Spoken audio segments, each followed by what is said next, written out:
Hello everybody and welcome to a new video and welcome to a new game. This is called The Longest Walk. Now, it's an emotional game. The Longest Walk is a deep personal biological walking simulator about my father's experience of living with depression. Okay, so similar to like my whole entire family. It's approximately 54 minutes long. Interview. I'm guessing that means it's the whole game is 54 minutes long. Developer note. Yeah. So let's get in the game and play it. I guess fun. Anyway, I deal with depression. I have dealt with depression for a while. Unmedicated, but I'm diagnosed with it. I'm just unmedicated for it because I don't need it. Come on.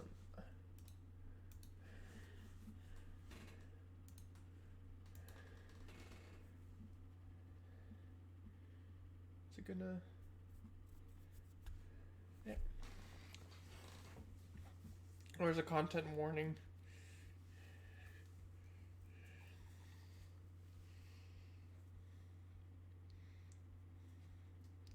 So yeah, if you can't handle this, then don't watch it, but I feel like I can handle it, and this is just for, like, I've done a lot of these simulators. I think they hopefully went up on the channel. I don't remember if I got them up on the channel or not. I did a bunch of them. Not gonna go redo them because, well, this is hard enough. Oh. I guess we're right into it. I felt anxious, so anxious that I was burning. Uh-huh. My heart was beating really fast. I couldn't Uh-huh. sleep. I got tireder and tireder because I couldn't sleep, because I was worrying, and I was worry. Sure. Let the family down. Everyone's going to suffer because I'm no good. That is. Everybody who relied on me, it was a false reliance. I was a fake. Therefore, I worried even more about what financial disaster I'd put on my family.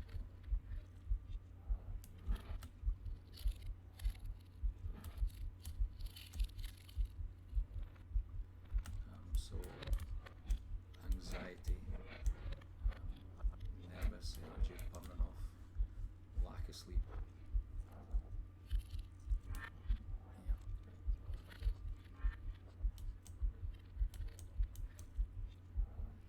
They're bloodied. Vividly, curling up in a ball on the living room floor, howling, not even crying, howling, saying how shit I was. Yeah, I felt so bad. That's all I could do. I just wanted to be taken away from all.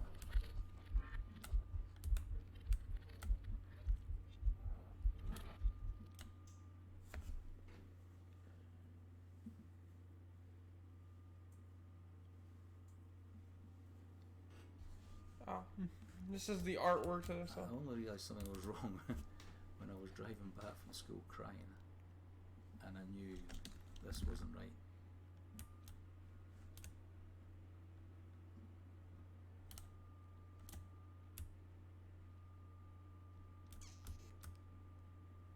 It was a build-up of stress in work and expectations of work, and then finding that I could do it. I wasn't alone. Other people were struggling with it, but I just thought, I can't do this. Why? What's wrong with me? Why can't I do it? I'm a failure. You know, that is kind of, from what I could grasp from that, because his accent is thick and he's talking very, very fast in his fluent accent. He might be speaking a complete load of English, but it's very hard to understand. But a lot of the things that I could pick up are very, very true. How many times have I cried myself to sleep or whatever? Same with like probably everybody in my family who's been either diagnosed or non-diagnosed, because there's quite a few I that knew I was stressed. didn't. Didn't know I was depressed, and I think it just got worse after that point. Mm-hmm. There was no stopping it. Once it started, the feelings of negativity about not being good enough, I couldn't stop it.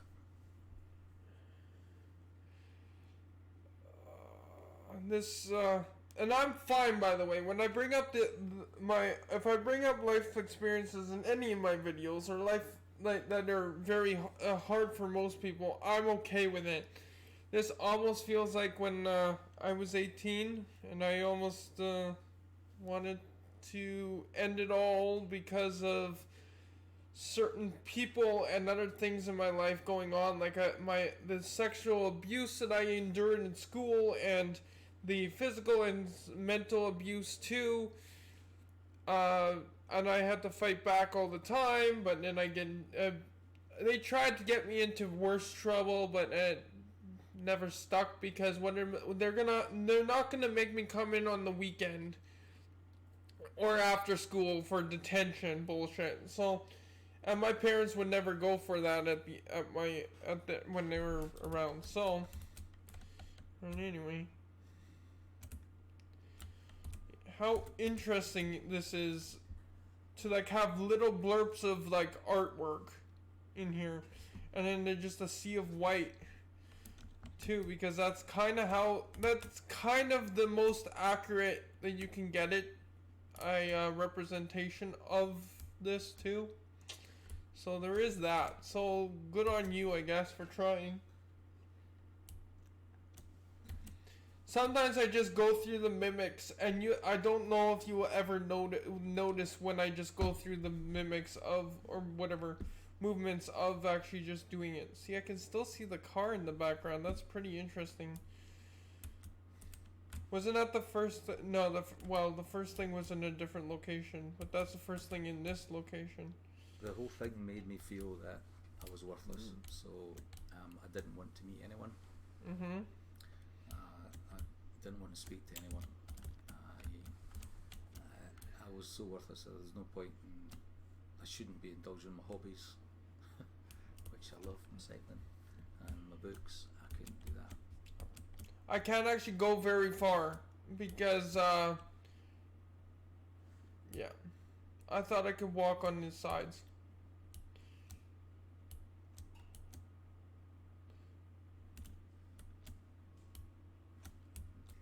I just happen to be very, very lucky, I guess.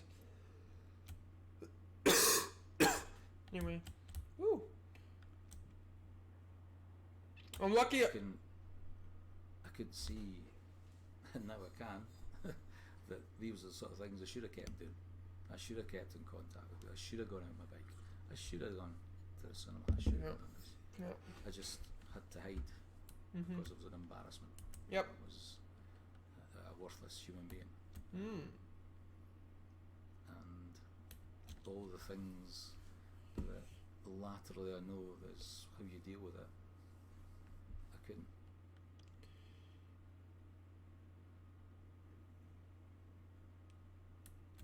I forgot what I was gonna say. Oh yeah.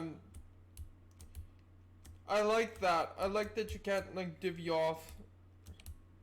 I guess is the only thing I can remember that I wanted to say. Oh, I love that I can walk it instead of reading it. I could just like stop every once in a while and take a breather and think about kind of what he said, and I wish I could read the sign. Not that it would matter too much to the story, maybe. Who knows? Maybe they would have like something on the sign that would tie into the ending, like saying things negative and then something positive happening to him at the end or something. I don't know. Maybe that could be in a different game, but I like that I don't have to read because my voice is shot. I'm guessing this is a tunnel under a train track or something, right? Or this is a road. This is a highway, and this is okay. I'm gonna shut up now before he starts talking again. Ah.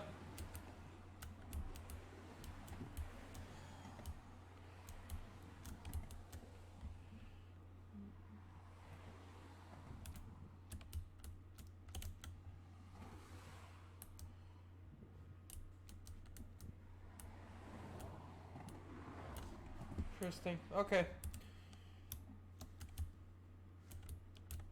It consumed me. Finding a way to kill myself that nobody would get hurt with.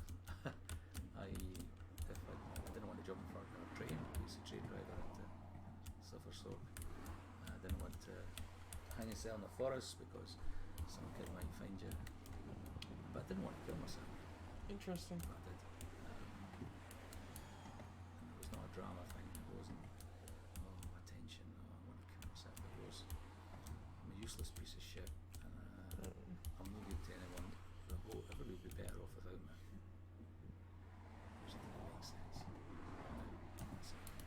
It doesn't make sense, but I was so desperate. I was so down. I could understand why people would do it. That is interesting.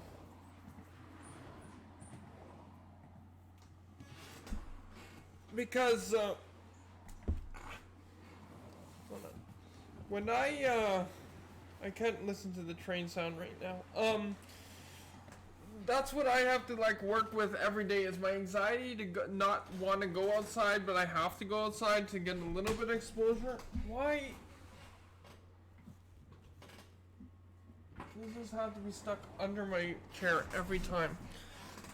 So there is that. He was talking about the cinema and stuff there, but also the thing about hurting other people by there's that aspect, but you also hurt you and what he explained where he didn't want to have like a kid find him in the forest or someone jumping or someone getting a heart attack from jumping in front of a train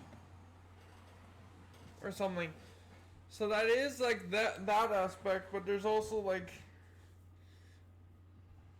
I wouldn't if I was ever in that situation, which I'll never go back. I promise myself I'll never go back to that situation ever again, like that feeling ever again, because that hurt me, but more than but it would have hurt me more to actually do it than to think about it. Now I love life, regardless if life kicks me in the ass every day. I still get back up and keep going, which I suggest for every one of you who are dealing with this or that have family dealing with this or whatever. But yeah, the issue that there was like if I would hurt other people by doing that, not just the people that I love, by doing it. So there was also that aspect that I didn't want to hurt anyone, and life is not worth, or it isn't worth killing yourself over something as minuscule as being bullied in school or whatever, because that's only like what is it, 12 years roughly out of your life. Depends if you have to stay a bit longer because they did not teach you at all, and then they tried to screw you a little bit more. But anyway, let's get away from the road or the train or whatever that is. So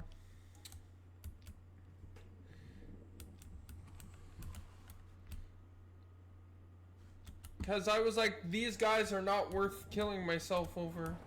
So there is that. Hi, kitty. I was so numb that I could feel that people in my position then, I could see how they could do it.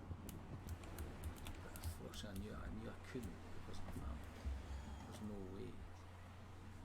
even though I was suffering and I was hating it, I was absolutely hating myself, I would have never done that to my family. That's exactly what I just said. I think we're getting away from the road now.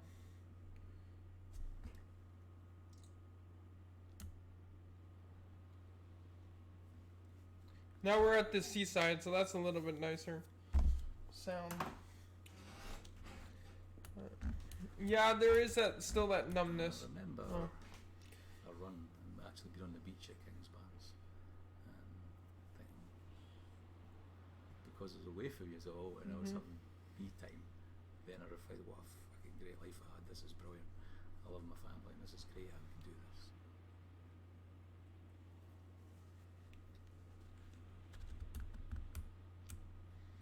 Okay, I'm gonna shut up now because I don't know what else to say. For the most part, I'm gonna let him give me the prompts. I'm doing, like I say, I'm fine. I'm happy. I love what I do. So, these are just learning experiences.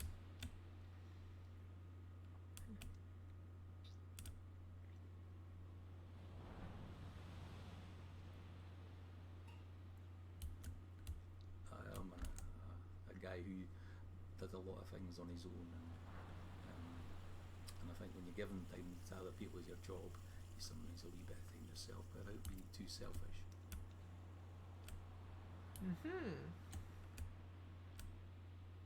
But as soon as I got out there and into my stride, which I'm not a great runner, but into my stride, the head would clear, and then you could just enjoy the experience. So you hear the birds, you listen to the sea crashing in, you feel tactile the sand, and the experience of being doing that sort of thing. So I could enjoy the surroundings.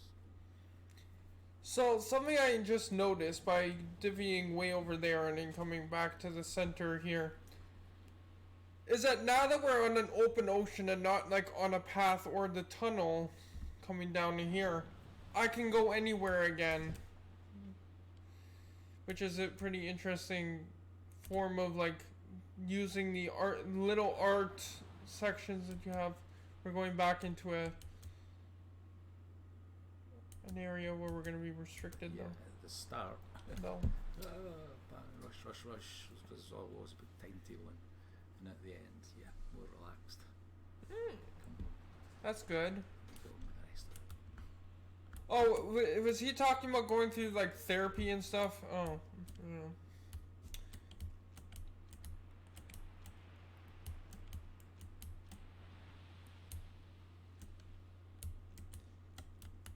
I missed that. There's too much stimulation going on with the sounds, and that was probably back at that other fenced-in area. I know that I've had these issues. I'm hopeful I won't have them again. I can't tell if I'm going to have them or not. I don't know what's going to kick in. I didn't think I'd get it after the second time. Then I went back in that position of responsibility. Yep. I had a trigger there. There is that. Like, depression will never go away. You can medicate yourself. I don't find they work for me, but consult your doctor. But, yeah. They all disappeared behind us, eh? Or, am I going the right way? I'm confused now.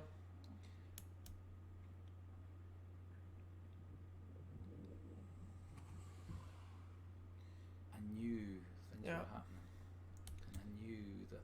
Screenshot. I knew that she could do certain things and do all these different techniques, but I couldn't stop it. That was also a frustrating thing, that to have this experience of 2 big episodes, and then the third one to come again, and know and be aware, because I was awareness of triggers and stresses, and because I couldn't get a grip with that made it worse.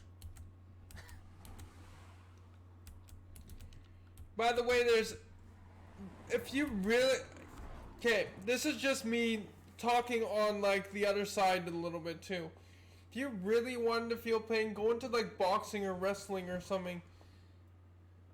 if you want to feel some kind of like that you're human is basically what I'm saying. So please don't hate me for saying this. And I have to take these off again just to get my point across. Don't you just love it?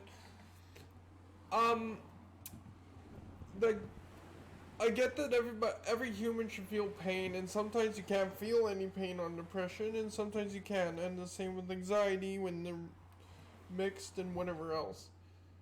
Go into something that will make you feel that like humanity, I guess. Humanity?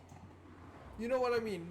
To feel like you're human is I don't know what the word is for that. I'm just gonna do the whole sentence there. Or the whole, whatever it is. Antidote for that sentence. Or what my meaning. Because, well, then maybe, hopefully things are a little bit, like, easier for you. Maybe not. Again, I'm not any professional on it. This is just what kind of works for me. But also I was always told to, like, if I ever broke my hand or broke something, or I've had almost all my bones broken at one point, except for like the major ones. Like, I never had my skull broken, but my sister has cracked her skull open, which, I think she kind of deserved it. I've never had, like, my hip broken, or hips, or pelvis, or anything. I had groin injuries before, and I have had, like, broken fingers, broken hands, broken arms, dislocated my shoulder, did something to my collarbone. Not that we ever went and checked it out and saw anything. My arm right here, my forearm, has been broken multiple times. This bone has broken, but again, set perfectly by me. My nose has been broken, so there's more cartilage there. Ankles twisted and broken multiple times. Feet broken, toes broken, ribs broken. I've been through it all. Never went to the hospital because it was never too bad. And it was just set, and it was just hard to walk on, and I got told to rub dirt in it, any sore, any scab, any open wound or whatever, or just walk it off. So there is that. And I feel much stronger for that type of like parenting. On behalf of my lovely parents, who I love so much, and I'm happy that they actually taught me that way. So don't hate on them in the comments. Better dealing with it and saying, I can't do anything about it at a mill. If I had a broken leg and I was in a plaster, it's obvious. But because I've got a broken head, it's not obvious to see that a mill. I think the last time I was ill was much quicker because I did get the grip. I could read those numbers of 01382 433044 Bay Road Bridge. That's interesting. And one thing I probably can read. And the same on that side. That's pretty cool that they did it on both sides too. Very attention to detail-esque, whatever. I would like to think I'm a better person for it. It was a good thing. It was a horrible thing, but it was a good thing. In that it made me reflect on what was important. Family was more important than anything else. What other people think doesn't matter apart from the ones close to you. And work is important, but hey, it's a job, and getting that balance right, and that's what was wrong.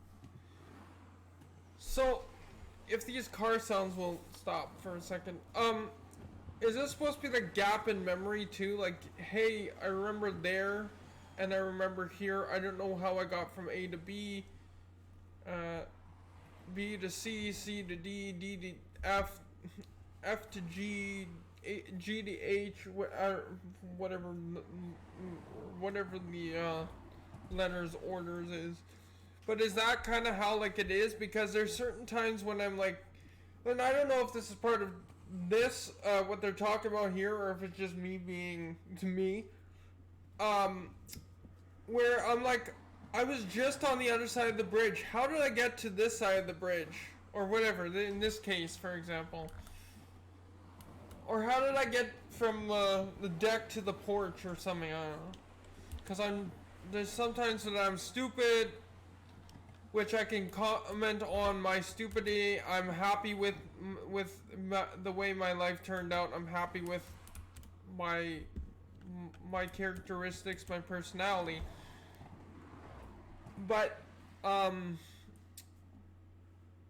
yeah, and sometimes I'll go into a room, forget what I'm supposed to do in that room, and then go back out and then remember like hours later. I'm like, oh yeah, and sometimes that happens multiple times where I forget constantly. Come back in the room. Oh yeah, I forgot.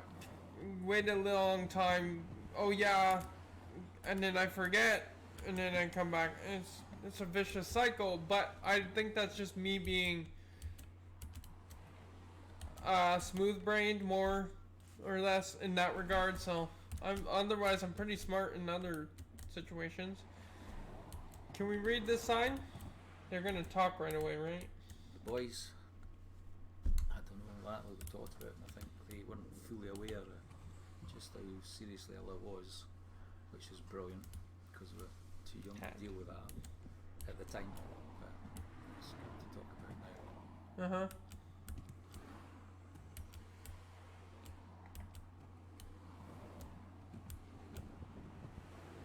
I hope they know that if anything happens to them, they understand it. Well, it's happened to their dad, so, and he's still here, and he's still okay, I hope. And and that if it happens to their friends and it happens to people they love, that they'll have insight into to know that's people need help. I'm floating.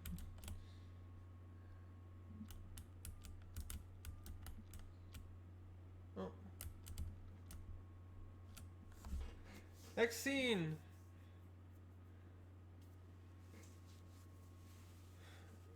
Oh, that's it? Really? Like, maybe that wasn't what they said. Oh. Or start button. Well, I don't have a controller, so. Wow, okay, sure.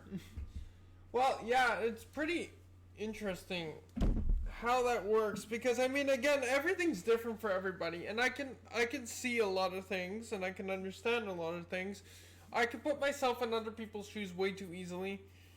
And it probably hurts me more to do that, but I don't know how to stop it or I can't really stop it because well it's part of me. I'm a complete prick is the best way I could say it. When I want to be, but I can also feel for a lot of people. Trying not to swear too much, although he did say a couple words there. But I'm trying to be a little bit more serious in this, or than usually, and trying not to do too much cursing. But yeah, I know it's different for everybody. I can understand everybody's situation. It hurts me to be able to do that because it puts a lot of stress on me, which is fun. But this is really a really cool concept that it happens in games, I think. And there's like the Bat Dragon Cancer, which I've tried playing, but something screwed up. Don't remember what screwed up, and I was like, I'll probably buy that game again one day, but because the game was so broken, and I didn't want to do that, but I had to refund it because there's been a number of games that Steam has thrown me a bad code where batch of code basically.